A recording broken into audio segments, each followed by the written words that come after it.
इस रमज़ान में मेरी बहुत सारी बहनों का बजट जो है ना आउट हो चुका है, जबकि मैंने रमज़ान से पहले भी बहुत सारी वीडियो इस टॉपिक पे बना रखी थी कि आप ना रमज़ान में कैसे अपना बजट कंट्रोल कर सकते हैं, जो कि सारी चीज़ें आपकी मैनेज हो सके। लेकिन फिर भी मेरी कुछ बहनों का सवाल यही आ रहा है कि सिस्टर बजट के ऊपर कोई वीडियोज़ बनाइए कि बजट कंट्रोल नहीं हो पा रहा है। रमज़ान में बहुत मुश्किल हो गया है कि सारी चीज़ों का मैनेज करना, सहरी, इफ्तारी हर चीज़ बहुत जो है मुश्किल होता जा रहा है। और प्लस बच्चों की शॉपिंग है, हर चीज़ है। जो रेंटल हाउस में रहते हैं उनको तो और ज़्यादा दिक्कत है। और इतनी प्रॉब्लम कम नहीं थी, इसीलिए एक और प्रॉब्लम आ चुकी है, जो कि गैस की प्रॉब्लम बहुत ज़्यादा हो रही है।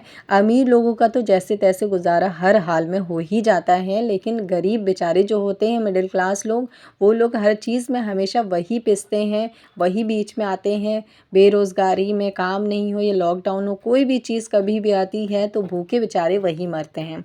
इसीलिए मैं कहती हूँ कि कभी आपको भूखा ना रहना पड़े, कभी आपको ना ऐसी तंगी ना आए, इसके लिए ही एक-एक रुपए की सेविंग किया करिए, क्योंकि जब ऐसा वक़्त आ जाता है ना, तब यही जो एक-एक रुपए जो हम सेविंग करते हैं ना, यही हमारे बहुत काम आ रहे होते हैं, क्योंकि ये वक़्त ऐसा होता है जब अच्छे-अच्छे लोग आपकी मदद नहीं करते। इसीलिए किसी पे भरोसा मत करिए, अपने कल के लिए खुद सोचिए कि मुझे कल क्या करना है, कैसे अपने बजट के हिसाब से अपने पैसों को सेविंग करनी है और सेविंग को लेकर के चलना है। सेविंग करना कभी मत छोड़िए, कभी मत छोड़िए, कम हो ज़्यादा हो। अगर आपने 2000 या 1000 या 500 सेविंग का अगर आपने डिसाइड कर रखा है, रमज़ान आ जाते हैं, उतने नहीं हो पाते तो कोई नहीं, 100 रुपये अगर बच रहे हैं तो वो भी डालिए। ये मत सोचिए कि 1000 का टारगेट था तो 100 बचा है, 100 डाल के क्या ही करेंगे, क्या ही नहीं करेंगे। वो 100 भी कभी बहुत काम के आ जाते हैं, काम में आ जाता है, जो कि हमें भी मालूम नहीं होता इस बात का, क्योंकि इल्म हो जाए तो फिर तो हम एक-एक रुपए बचाना शुरू कर दें ना, लेकिन हम नहीं करते हैं सेविंग। ये हमारी सबसे बड़ी गलती है, मिस्टेक है हमारी लाइफ़ की, जो कि हमें आगे नहीं बढ़ने देती, हमारी गरीबी, गुर्बत से हमें निकलने नहीं देती। और इसी छोटी गलती की वजह से हम हमेशा परेशान रहते हैं।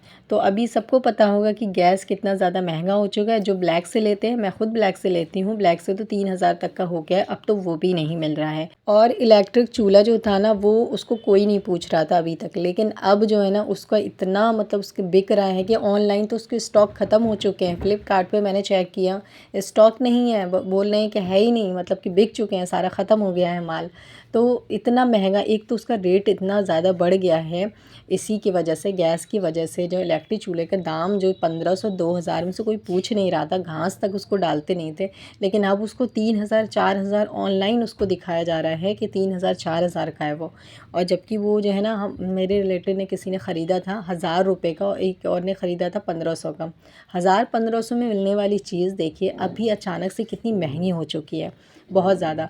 तो आज की इस वीडियो में इतना कहना चाहती हूँ कि आप ना अभी से सेविंग करना स्टार्ट कर दीजिए। ये रमज़ान को लेकर के, हम होता है ना कि साल में एक बार रमज़ान आता है तो हम इसमें ना कंजूसी नहीं करते। ये तो हर मुसलमान का, चाहे अमीर हो गरीब हो, हर मुसलमान सोचता है कि रमज़ान एक बार आता है, ईद एक बार होती है, तो अच्छे से अच्छे कपड़े खुद भी पहने, और ख़ास तौर से अपने बच्चों के लिए सोचता है, हर कोई सोचता है ये तो। लेकिन अब जो है ना, थोड़ा सा बजट बना के चलना बहुत ज़्यादा ज़रूरी है, क्योंकि आगे के हालात को देखते हुए चीज़ें मुश्किल लग रही है। रेंट भी देना है, हर चीज़ मैनेज करना है, राशन भी, फिर इतनी महंगा अगर सिलेंडर हो गया तो वो सारी चीज़ें भी। तो अब ये नहीं सोचना कि चलो जितनी सेविंग है या फिर जितनी सैलरी है वो सारा खर्च कर देते हैं, चलो अब आगे जो होगा देखा जाएगा। अब नहीं देखा जाएगा भाई, अभी से सोचना बहुत ज़्यादा ज़रूरी है, तभी आप सेविंग करके ना आगे के हालात जो आएंगे ना उसको फेस कर पाएंगे और उससे निकल पाएंगे, वरना बहुत ज़्यादा हालत ख़राब हो जाएंगे आगे। अगर सिलेंडर नहीं मिला या फिर इतना महंगा ख़रीदना पड़ा या फिर इंडेक्स भी आपको इतना महंगा लेना पड़ा, तो बहुत आपको जो है ना दिक्कत होने वाली है। वो सारी परेशानी से बचने के लिए मैं आपको बता रही हूँ, अभी से अपना बजट प्लान करिए और बजट जो है प्लानिंग करके चलिए। तो रमज़ान में जो भी मेरी बहनों का बजट आउट हुआ है, तो उनकी ना 5 ऐसी गलती है जो कि उन्होंने करी है, जिसकी वजह से उनका बजट आउट हुआ है। तो ये गलती आपको नहीं करनी है। सबसे पहली गलती, जो कि मैंने आपको बताया था, कि अपना रमज़ान की जब भी शॉपिंग करेंगे तो आप ना अपना बजट बनाइए पहले। बजट बनाना बहुत ज़्यादा ज़रूरी होता है। उससे ये फ़ायदा होता है कि आपको पता चलता है कि मेरे घर का खर्चा कितना है। जैसे कि मुझे पता है, इसी तरह से आपको भी पता होना चाहिए कि आपके घर का कितना खर्चा है, 10,000 है, 15,000 है। इस तरह से आपको पता होना चाहिए, क्योंकि जब आपको पता होता है तब आप बजट के हिसाब से चीज़ें ख़रीदते हैं, वरना आपके हाथ में सैलरी आती है, आप सारा जाके ख़त्म करके आ जाते हैं मार्केट में। ये सबसे बड़ी गलती है जो कि आप बजट प्लानिंग नहीं करते हैं, और इसी के वजह से आपको बहुत कुछ फेस करना पड़ता है। दूसरी आपकी सबसे बड़ी गलती ये है कि 1 हफ़्ते का मैंने आपको बोला था पूरी प्लानिंग कर लीजिएगा, सहरी टू इफ्तारी आपको क्या बनाना है और क्या-क्या चीज़ बजट के हिसाब से है वो चीज़ ही आपको बनानी है। जैसे कि इस रमज़ान में जो है ना, गोश्त का दाम कितना ज़्यादा आउट हो चुका है, बहुत महँगा हो गया है, लेकिन चिकन और बाकी जो चीज़ें हैं वो तो सस्ती है, थोड़ा लगभग ठीक ही है। तो इस हिसाब से आप अपने हिसाब से अपना बजट बना लीजिए कि आपको हफ्ते में क्या बनाना है, कौन से दिन क्या चीज़ बनानी है, सहरी टू इफ्तारी, और वो चीज़ बनाने की कोशिश करिए जो कि अच्छा भी लगे, और उसको ही अलग-अलग तरह से बनाइए ताकि आपका बजट कंट्रोल रह सके और आपके रमज़ान में ज़्यादा पैसे खर्च ना हो सके, आप पैसों की सेविंग कर सकें। बहुत कम लोग हैं ऐसे जो रमज़ान में ना अपने बजट को कंट्रोल करके पैसे की सेविंग कर लेते हैं, वरना ज़्यादातर लोग सेविंग नहीं करते, बल्कि सेविंग उनका आउट हो जाता है। जो सेविंग होती है वो भी निकल के बाहर आ जाता है, प्लस सैलरी तो ख़त्म हो ही जाती है। तो ये गलती ऐसी नहीं करनी है आपको। सहरी टू इफ्तारी का ना आपको लिस्ट अभी भी जो जो भी बचा है, जितने भी दिन उतने ही दिन का बना लीजिए, ताकि कुछ तो पैसे की आपकी सेविंग हो सके, और यही पैसे आपके आगे बहुत काम आएंगे जब हालत ख़राब हो जाएंगे तब। अगली सबसे बड़ी मिस्टेक आपकी ये है जो जिसकी वजह से सारी बहनों का बजट आउट हो चुका है। अब वो परेशान है कि हमारा बजट क्यों हुआ है, इसलिए हुआ है आपका बजट आउट, क्योंकि मैंने आपको एक चीज़ बताई थी कि आपको ना अपनी ग्रॉसरी की ना सारी जो है ना मंथली जितना भी रमज़ान से पहले आपको पूरा लिख लेना है, और पूरा एक्स्ट्रा चीज़ें मंगानी है। एक्स्ट्रा चीज़ें मंगाने में बहुत फ़ायदा होता है, उसमें बरकत होती है।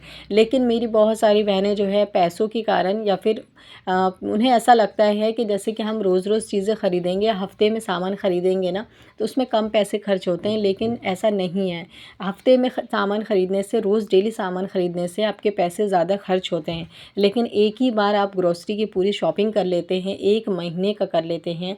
तेल से लेके, चावल से लेके, आटा से लेके सारी चीज़, दाल, चीनी वग़ैरह सब कुछ कर लेते हैं आप पूरा पूरा मतलब कि बल्क में ख़रीद के आप स्टोर कर लेते हैं ना, और उसमें भी कुछ चीज़ें एक्स्ट्रा होती है, तो वो 1 महीने से 1.5 महीने, 2 महीने भी चल जाता है। लेकिन जो आप रोज़-रोज़ ख़रीदते हैं ना, रोज़-रोज़ ख़रीदने में आपके बहुत पैसे खर्च होते हैं, क्योंकि जब आप रोज़ डेली दुकान पे जाते हैं या हफ़्ते में 1 बार जाते हैं, तो एक तो जो ज़रूरत है वो तो लाते ही हैं, और ज़्यादातर वो चीज़ लेके आते हैं जिसकी ज़रूरत नहीं होती। लेकिन जब हम 1 महीने का राशन एक बार ख़रीदते हैं, हम लिस्ट बनाते हैं, लिस्ट में हम ये देखते हैं कि हमें किस चीज़ की सबसे ज़्यादा नीड है, तो हम उसी चीज़ को लिखते हैं, और वही चीज़ हम एक बार ला के रख देते हैं, और फिर हम बार-बार दुकान नहीं जाते, जो कि फ़ालतू चीज़ों में हमारे पैसे नहीं खर्च होते, और हमारी बहुत ज़्यादा पैसों की सेविंग हो जाती है।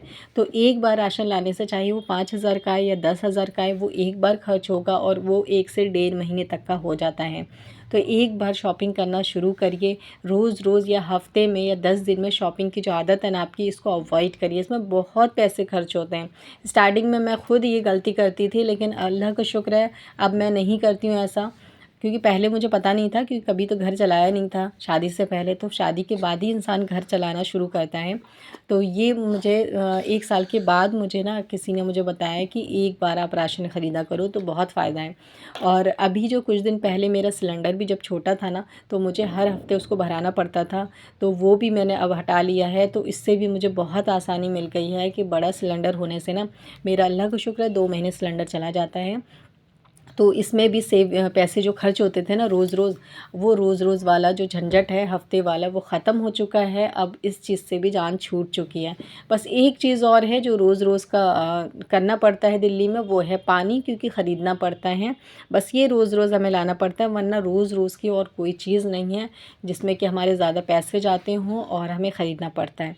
रोज़ चीज़ें ख़रीदने से बरकत नहीं होती है। एक बार अगर ख़रीद के स्टोर कर लेना, उसमें खुद ही बरकत आ जाती है। तो ये काम आपको ज़रूर करना है। लास्ट रीज़न है आपके बजट आउट होने का कि आपकी जो खाना बनाते हैं या जो भी चीज़ सहरी इफ्तार बना रहे हैं, इतना ज़्यादा बनाते हैं कि वो वेस्ट होता है, जबकि खाना कभी वेस्ट नहीं करना चाहिए। देखो, जिस घर में खाने की बेकदरी होती है, बेअदबी होती है, उस घर से रिज़्क में से बरकत ख़त्म हो जाती है।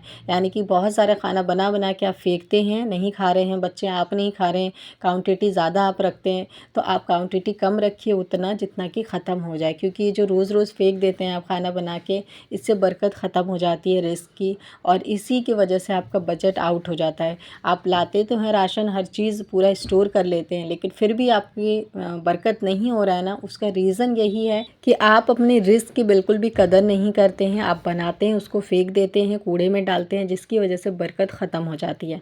तो ये 5 ऐसी गलतियाँ हैं जो कि हम करते हैं और इसी की वजह से हमारा बजट आउट हो रहा है।